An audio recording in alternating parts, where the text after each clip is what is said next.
नमस्कार सर्वांना. मी डॉक्टर सविता लांजेवार. माझ्या डॉक्टर सविता व्लॉगमध्ये तुम्हा सर्वांचं पुन्हा एकदा स्वागत आहे. आयुर्वेद हे जीवनाचे शास्त्र आहे. यामध्ये आपण रोजच्या दैनंदिन जीवनामध्ये काय खावं, काय प्यावं, कसं राहावं, कसं वागावं याबद्दल भरपूर माहिती सांगितली आहे. या आधीच्या व्हिडिओमध्ये मी दिनचर्येबद्दल सांगितलं आहे. सकाळी उठल्यापासून तर झोपेपर्यंत काय करावे, रात्रीचर्या सुद्धा असते. तसेच गर्भिणी स्त्रीसाठी गर्भिणी परिचर्या, अ, ज्या स्त्रीला पिरियड्स चालू आहेत तिच्यासाठी रजस्वला परिचर्या. अशाच प्रकारे जे ऋतू असतात, आपल्या भारतामध्ये 6 ऋतू आहेत. तर त्या ऋतूंमध्ये आपण काय खावं, प्यावं याबद्दल माहिती सांगितली आहे.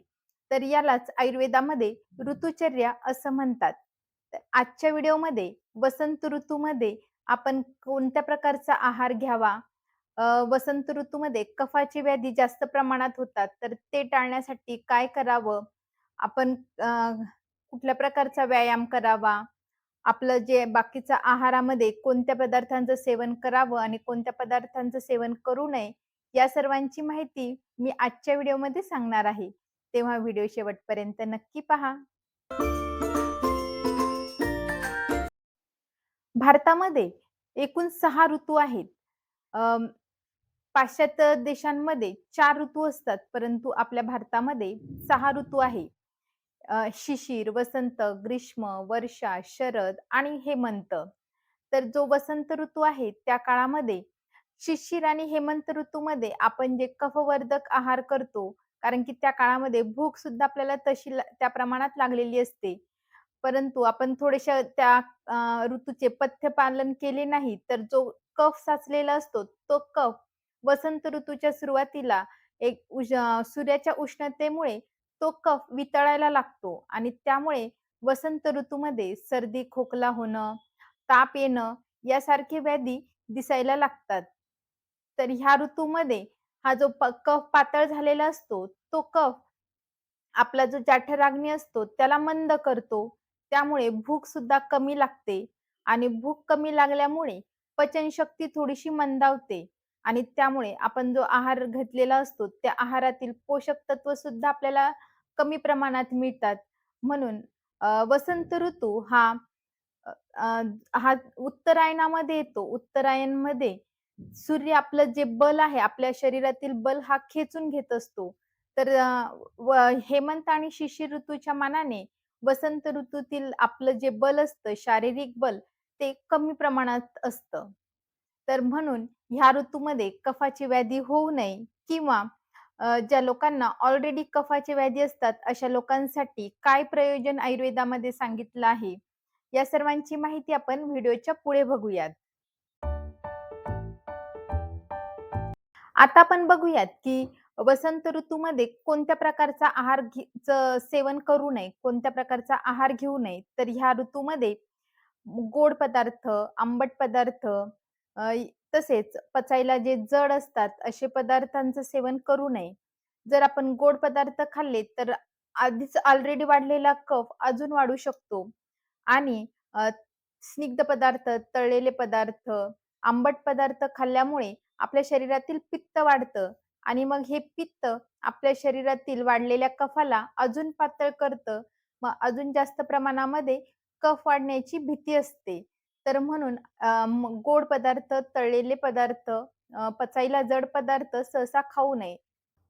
म्हणून वसंत ऋतूमध्ये दही, मैद्याचे पदार्थ, दुधापासून बनवलेल्या मिठाई, अ, मैद्याचे पदार्थ जसे की समोसा वगैरे पचायला जड असतात.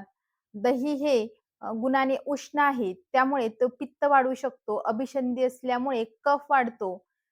दुधाचे जे मिठाईसारखे पदार्थ आहेत, ते पचायला जड आहेत, तर त्यामुळे सुद्धा कफ वाढू शकतो. म्हणून ह्या अशा पदार्थांचा समावेश आपल्या आहारात. तर मग आपल्या आहारामध्ये वसंत ऋतूमध्ये कोणत्या पदार्थांचा समावेश करावा? तर यामध्ये जव, गहू, तांदूळ, मुगाची डाळ, यासारखे पदार्थ, जे पदार्थ वृक्ष आहेत, जे आपल्या शरीरातील कफ शोषून घेऊ शकतात, पचायला लघु आहे म्हणजे हलके आहे, अशा पदार्थांचा समावेश आपल्या आहारामध्ये करावा. वसंत ऋतूमध्ये मध, उसाचा रस, द्राक्षे यासारखे पदार्थ खाण्यास सांगितले आहे. तसेच द्राक्षापासून बनवलेले औषधी आसव अरिष्टाचं सेवन करायला देखील सांगितलं आहे. डाळीमध्ये तुम्ही मूग डाळ, मसूरची डाळ, तूर डाळ, चना डाळ ह्या डाळींचं सेवन सुद्धा करू शकता. परंतु मूग डाळ ही प्रत्येक ऋतूमध्ये श्रेष्ठ सांगितली आहे. भाज्यांमध्ये ज्या भाज्या थोड्याशा चवीला तिखट आहेत, तुरट आहेत, अशा भाज्यांचं सेवन करावं. जसं की मेथी, पालक, पडवळ, वांगे यासारख्या भाज्यांचं सेवन करावं. तुम्ही गाजर सुद्धा ह्या ऋतूमध्ये खाऊ शकतात. वसंत ऋतूमध्ये आपला जो अग्नी असतो, म्हणजे भूक असते ती कमी झालेली असते. त्यामुळे थोड्या प्रमाणामध्ये मसाल्यांचं सेवन देखील करावं. जसं की विलायची, काळे मिरे, हळद, लवंग यासारख्या पदार्थांचा मसाल्याच्या पदार्थांचा समावेश आपल्या आहारात ठेवावा. हळद जी आहे ती थोडीशी रुक्ष असते. त्यामुळे जो वाढलेला कफ असतो, त्या संचित कफ असतो, त्याचं शोषण करण्यास मदत करते. जे काळे मिरे असतात ते अ, लाल मिरची किंवा हिरव्या मिरचीच्या जागी तुम्ही जर वापरलं, तर ते काळे मिरे जे कफामुळे आपल्या श्रोतावरोध झालेला असतो, तो श्रोतावरोध दूर करण्यास मदत होते. तसेच कफ कमी करण्यास मदत होते. परंतु पित्त प्रकृतीच्या लोकांनी काळे मिरे वापरण्याच्या आधी थोडीशी काळजीपूर्वकच वापरावे. वसंत ऋतूमध्ये कोणत्या प्रकारची फळं घ्यावी? तर ह्या ऋतूमध्ये संत्रे आलेले असतात, द्राक्ष असतात, तर उसाचा रस असतो.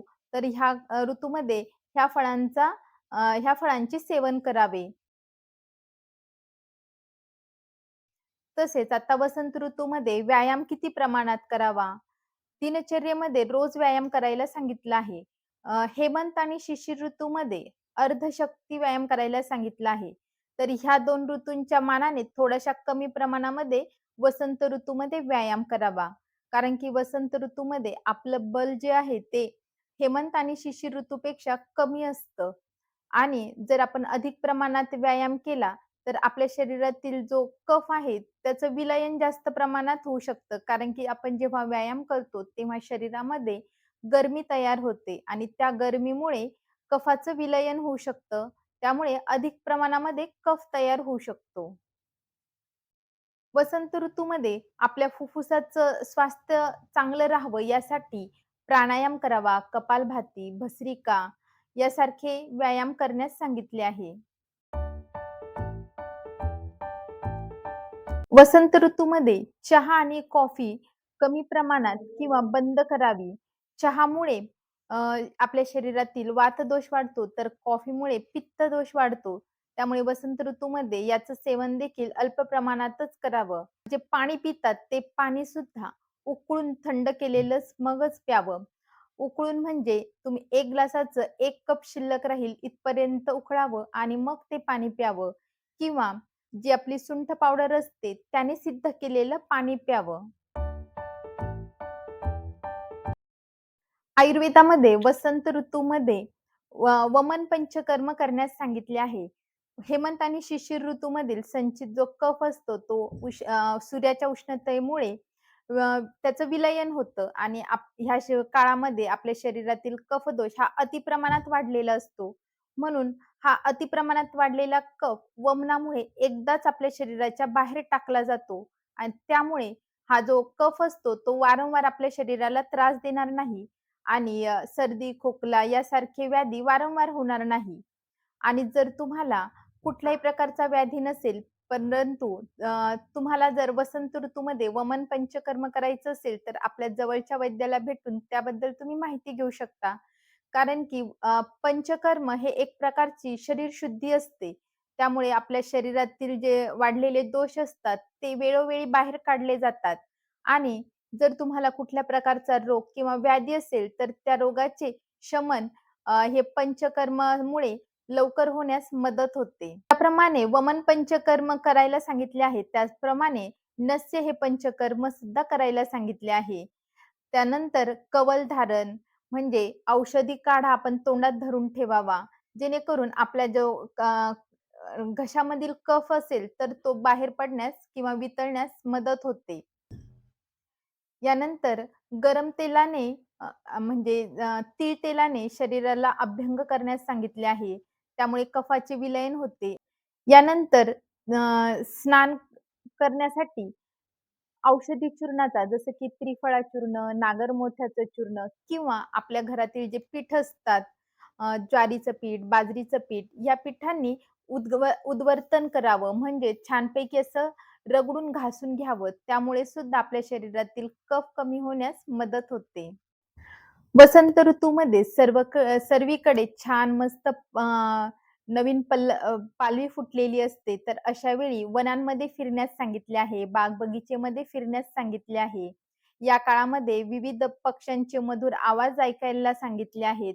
कारण की ह्या काळामध्ये वेगवेगळ्या फुलांना बहार आलेला असतो. सगळीकडे रंगबिरंगी फुले असतात. त्यामुळे वेगवेगळे पक्षी आकर्षित होतात. तर अशा ठिकाणी पक्ष्यांची किलबिलाट सुद्धा असते.